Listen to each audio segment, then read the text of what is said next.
Hello students, मैं Sanjay Gupta lecturer Jhunjhunu आप सभी का स्वागत करता हूं। और कल हमने जो क्लास की थी एकेकी आच्छादक फलन, अंतरक्षेपी फलन, बहुएकी फलन, उसी क्रम को हम आगे बढ़ाते हैं और आज एक महत्वपूर्ण टॉपिक ले रहे हैं कंपोजिट फंक्शन या संयुक्त फलन। संयुक्त फलन नाम से स्पष्ट है कि इसमें दो फलनों को या तीन फलनों को मिलाकर के एक संयुक्त कंपोजिट बनाया जाएगा। तो सबसे पहले इसकी परिभाषा देख लेते हैं कि समुच्चय ए से और बी में एक फलन f परिभाषित है।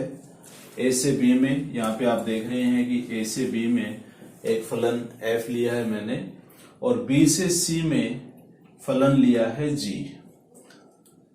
तो संयुक्त फलन से तात्पर्य है कि फलन गोफ ए से सी में परिभाषित होगा जहां g o f x is equal to g of fx, यानी x के ऊपर जब हम गोफ को लगाएंगे तो इसका अर्थ हम समझेंगे कि पहले fx निकाला जाएगा और वह मान जो आएगा उसके लिए हम g आरोपित करेंगे for all x belongs to a। इस डायग्राम के माध्यम से यह स्पष्ट हो रहा है f के लिए a प्रांत है और b इसका सह प्रांत है, या इसको हम यूं समझें कि f का जो परिसर है वो b है और g के लिए b प्रांत है और c सह प्रांत है। गोफ के लिए a प्रांत का काम करेगा और c सह प्रांत का। तो यहां से स्पष्ट हो रहा है कि संयुक्त फलन का परिभाषित होगा जब f का परिसर यानी कि b या f का जितने भी मान हमें प्राप्त हो रहे हैं a के मानों के लिए f के जितने भी मान प्राप्त हो रहे हैं वो सभी के सभी मान g के प्रांत में होने चाहिए। तो संयुक्त फलन की एकमात्र शर्त हम ये कहेंगे कि f का परिसर, जिसको हम डिनोट करते हैं fx से, वो उप समुच्चय होना चाहिए g के प्रांत का। यदि f का परिसर f a से b में जाएगा तो f का जो परिसर है यदि g के प्रांत का उप समुच्चय है तो यहां से कोई एलिमेंट जिसके ऊपर हम f लगाएंगे वो a से b में जाएगा। चूंकि वह एलिमेंट यानी fx g के प्रांत का एक भाग है इसलिए उसके ऊपर g लागू हो जाएगा और g लागू होने से वह b से c में चला जाएगा। तो अल्टीमेटली जो गोफ है वो हमें x की वैल्यू को c की वैल्यू में लेके जाएगा, c के अंदर लेके जाएगा। तो गोफ हमारा परिभाषित हो जाता है। फिर से हम इसको समझ लेते हैं कि a से b में एक फलन है f, b से c में एक फलन g परिभाषित है। तो संयुक्त फलन गोफ a से c में परिभाषित होगा जहां g of fx is equal to g fx for all x belongs to a। a से b में f जाएगा, b से c में g जाएगा और गोफ जो है वो a से c में जाएगा। यानी गोफ के लिए f का प्रांत गोफ का प्रांत है, g का सह प्रांत गोफ का सह प्रांत है। शर्त हमें याद रखनी है कि संयुक्त फलन परिभाषित होगा यदि f का जो परिसर है वो g के प्रांत का एक भाग हो। यदि f के परिसर में ऐसा कोई एलिमेंट है जो g के प्रांत का भाग नहीं है तो गोफ परिभाषित नहीं होगा। तो संयुक्त फलन की ये सामान्य जानकारी के बाद में अब अपन इसके कुछ प्रॉपर्टीज हैं उनके ऊपर विचार कर लेते हैं। पहली प्रॉपर्टी है संयुक्त फलन क्रम विनिमय नहीं होता। क्रम विनिमय का अर्थ अपन जानते हैं, अर्थात f o g is not equal to g o f. और इसका कारण स्पष्ट है, जैसे f हमने परिभाषित किया a से b में जी हमने परिभाषित किया बी से सी के अंदर, तो गोफ परिभाषित होगा ए से सी के बीच में।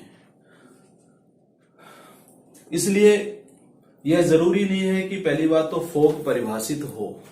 फोग केवल उस स्थिति में परिभाषित हो सकता है, अगर हम फोग की बात करें तो फोग उस स्थिति में परिभाषित होगा जब जी का परिसर सी एफ के प्रांत का उपसमुच्चय हो।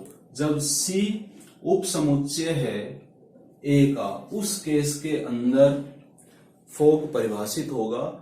और प्रश्नों के माध्यम से हम देखेंगे कि सामान्यतया फोग और गोफ में से एक ही परिभाषित होता है, दोनों परिभाषित नहीं होते हैं। एक छोटा सा एग्जाम्पल अपन देख सकते हैं इसमें।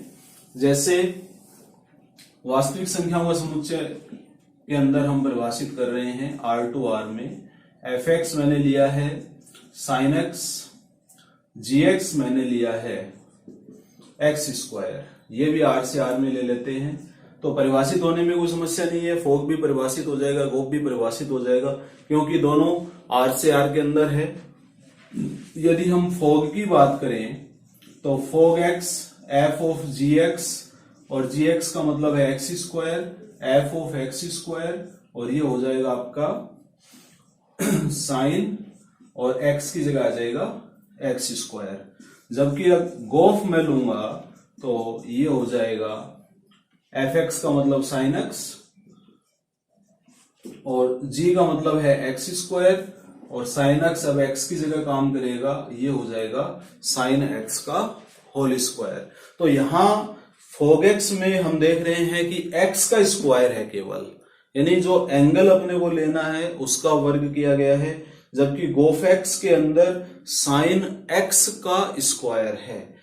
बच्चों इसमें अपने को कंफ्यूज नहीं होना है, साइन स्क्वायर एक्स और साइन एक्स का होल स्क्वायर ये एक ही चीज है, और साइन एक्स स्क्वायर इसमें स्क्वायर है कोण का, तो ये एक अलग मान है। तो यहां से एक प्रॉपर्टी अपनी क्लियर हो जाती है कि संयुक्त फलन क्रम विनिमय नहीं है। कोई कोई ऐसा केस हो सकता है बहुत ही पर्टिकुलर, जब संयुक्त फलन क्रम विनिमय भी हो जाए। जैसे एफ एक्स को मैंने एक्स क्यूब ले लिया, जी एक्स को मैंने एक्स स्क्वायर ले लिया, तो आप जब इसको हल करेंगे तो आप ये पाएंगे कि गोफ एक्स और फोग एक्स दोनों का एक ही मान आएगा, और वो मान आ जाएगा x6। तो ये एक बहुत ही पर्टिकुलर केस है, सामान्य परिस्थितियों में ऐसा नहीं होता है, और संयुक्त फलन है वो क्रम विनिमय नहीं होते हैं। दूसरा केस अपन ले रहे हैं कि संयुक्त फलन साहचर्य है, एसोसिएटिव है। तो ये एक सामान्य प्रॉपर्टी है, यदि f, g और h तीन हम फलन लें, जैसे ये a से b में है, g को b से c में परिभाषित किया गया है, और इसको c से d में, तो हम कहेंगे कि h of g of f is equal to h of g of f। पहले आपने ग्रुपिंग की है g और f की, और इसमें मैंने ग्रुपिंग की है h और g की। इसका मतलब है पहले आपने गोफ निकाला और जो मान आया उसके लिए h निकाला, इसका मतलब आपने f निकाला और वह जो मान आया है उसका h और g निकाला, दोनों का एक ही अर्थ होगा। फॉर ऑल x, क्योंकि शुरुआत f से होगी और f a से b में परिभाषित है, तो for all x belongs to a। एक चीज का हमें ध्यान रखना है कि संयुक्त फलन में f, g, h जब हम a से b, b से c, c से d लिखेंगे तो संयुक्त फलन उल्टा चलेगा। सबसे पहले h आएगा, फिर g आएगा और फिर f आएगा। क्यों? क्योंकि शुरुआत इधर से होती है, तो a से b, b से c, c से d। तो संयुक्त फलन बनाएंगे h से g और g से f, h से g, g से f। तो ये क्रम उल्टा रहेगा, यहां जो क्रम है उसका उल्टा क्रम अपने को लेना है। इसके बाद में एक बहुत ही महत्वपूर्ण प्रॉपर्टी है संयुक्त फलन की, जो परीक्षा में पूछी जाती है कई बार, कि यदि f और g एकेकी आच्छादक फलन है, यदि f और g दोनों एकेकी आच्छादक है, तो गोफ भी एकेकी आच्छादक होगा। बहुत ही इंपॉर्टेंट है कि जब f और g दोनों जो इसके यूनिट फंक्शंस हैं, जो इसके घटक हैं, वो एकेकी आच्छादक हैं, सर्जेक्शन है, तो गोफ भी एक सर्जेक्शन एकेकी आच्छादक होगा। एकेकी आच्छादक में दो हिस्से हो गए, हम एकेकी सिद्ध करेंगे गोफ को और आच्छादक भी सिद्ध करेंगे। तो ले लीजिए f a से b में परिभाषित कोई फलन है जो एकेकी भी है और आच्छादक भी है। इसी तरह से g b से c में एक फलन है जो एकेकी भी है और आच्छादक भी है। हमें गोफ को 1 1 on 2 सिद्ध करना है। एकेकी आच्छादक, एकेकी आच्छादक सिद्ध करने में आपको ध्यान होगा, मैंने कहा था कि f एकेकी आच्छादक होता है यदि fx1 बराबर fx2 implies x1 equal to x2, यानी दो इमेज अगर समान है तो उनकी प्री इमेज भी समान होगी। तो हम यहां पे ले लेते हैं कि माना गोफ x1 इक्वल टू गोफ x2, तो जब गोफ x1 इक्वल टू गोफ x2 है तो हम कहेंगे चूंकि g कैसा है, एकेकी है, और यहां से गोफ fx1 का मतलब g ऑफ fx1 और equal to g of fx2। तो चूंकि g एकेकी है इसलिए x1 इक्वल टू x2, और यहां पर x1 का काम कौन करेगा, fx1, और यहां पे fx2। परंतु f भी कैसा है, एकेकी है, और एकेकी की शर्त काम में लेंगे तो हमें क्या मिल जाएगा, x1 इक्वल टू x2। तो यहां से हम सीधा पढ़ेंगे कि जब गोफ x1 इक्वल टू गोफ x2 है तो x1 इक्वल टू x2 है। इसका मतलब गोफ कैसा फलन है, एकेकी फलन है। साथ में ये लिख देंगे for all x1 x2 belongs to a। तो यहां से अपना आधा काम हो गया कि हमने गोफ को एकेकी सिद्ध कर दिया। अब हम सिद्ध करेंगे कि गोफ एक आच्छादक फलन है।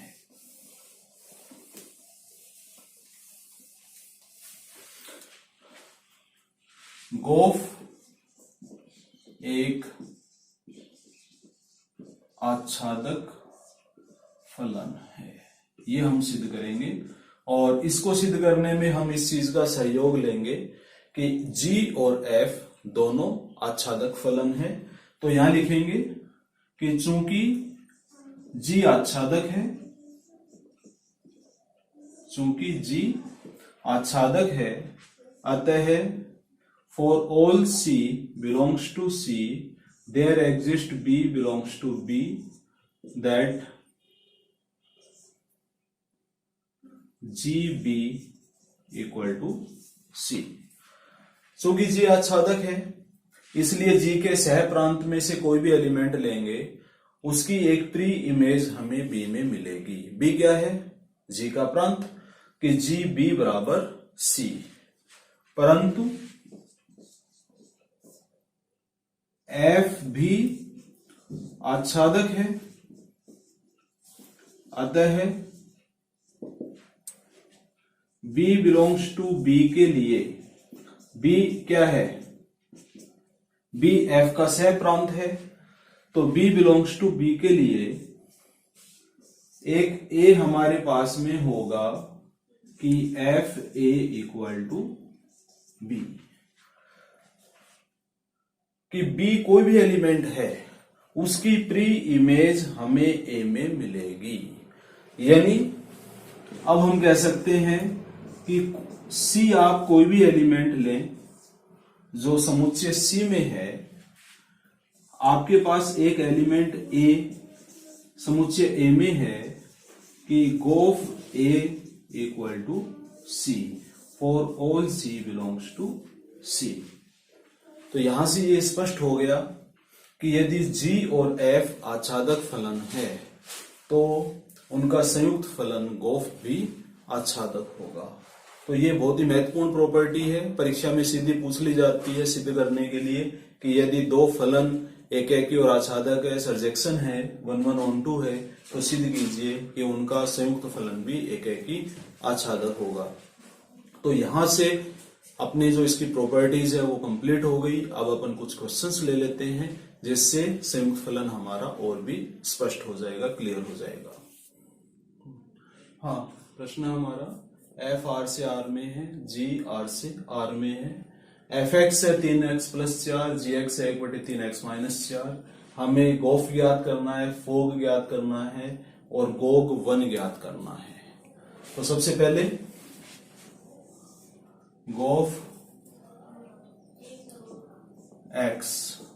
एक्स का मतलब हो जाएगा जी ऑफ एफ एक्स।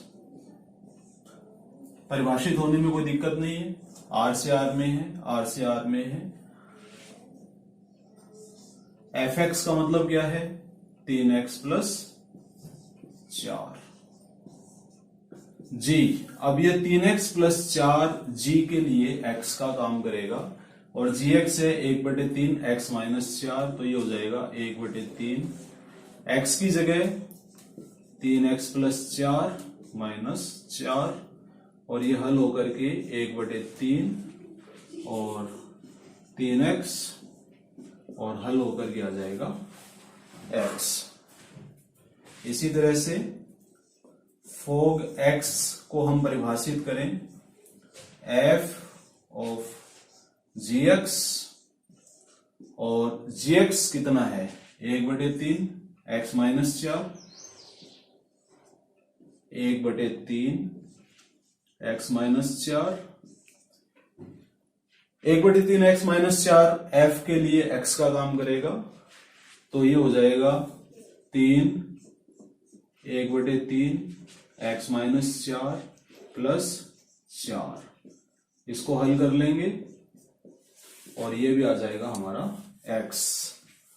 तो गोफ और फोग दोनों समान आ गए हमारे पास में x के बराबर। अब हम ज्ञात करते हैं गोग, GOG 1। तो गोग x निकाल लेते हैं पहले। गोग x का मतलब है कि g ऑफ gx। gx कितना है 1/3x - 4, 1/3 x - 4। फिर से g पे इसको काम में लेना है तो 1/3 ब्रैकेट के अंदर x की जगह 1/3 x - 4 और फिर -4। ब्रैकेट को हल कर ले 1/3 और ये हो जाएगा आपका 3 इधर ले लेंगे x - 4 × 12 और 4 16/3 यानी 1/9 x - 16। अब हमसे पूछा गया था गोग 1, तो x की जगह 1 रख देंगे तो ये आ जाएगा 1/9 और 1 - 16 का मतलब हो जाएगा -15। हल कर लेंगे -5/3। तो इस तरह से संयुक्त फलन जब हम हल करते हैं तो हमें बाएं से दाएं की तरफ आगे बढ़ना है। सबसे पहले अंदर का फलन ज्ञात करेंगे, वह फलन जो हमें मान देगा वो बाहर वाले फलन के लिए x का काम करेगा। एक उदाहरण और ले लेते हैं जिससे कि और भी ये प्रक्रिया स्पष्ट हो जाएगी। हाँ, ये क्वेश्चन है अपना, इसमें 3 अपने को फंक्शन लेने हैं, f है, g है, h है। तीनों वास्तविक फलन है, आर से आर है, एफ एक्स है एक्स स्क्वायर, जी एक्स है कोस एक्स, एच एक्स है 2x+3 और हमें h of g of f निकालना है √2 पाई के लिए। तो एच जी एफ निकाल लेते हैं, फिर उसमें ये मान रख देंगे हम।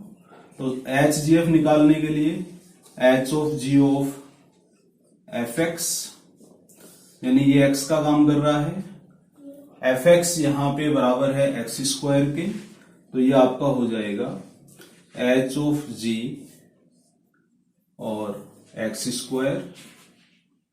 इसको हम लिखेंगे h of g x square, यानी जी के लिए एक्स की जगह क्या काम में लेना है, एक्स स्क्वायर। जी है कोस एक्स, तो h of cos x square. यहां ये सावधानी रखनी अपने को, कोस स्क्वायर एक्स नहीं लिखना है, बल्कि कोस के अंदर जहां एक्स है वहां पर एक्स स्क्वायर, क्योंकि जी के लिए ये एक्स है। तो जो जी फलन है वहां जो जहां भी आपको एक्स नजर आ रहा है उसकी जगह आप एक्स स्क्वायर रख देंगे। अब एच के लिए ये पूरा एक्स का काम करेगा।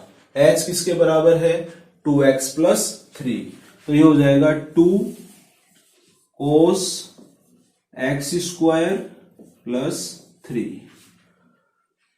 आपको मान निकालना है √2 पाई के लिए, तो आप इसमें रख देंगे 2 cos √2 पाई इस पूरे का वर्ग प्लस 3, जो हो जाएगा 2 cos 2 पाई प्लस 3।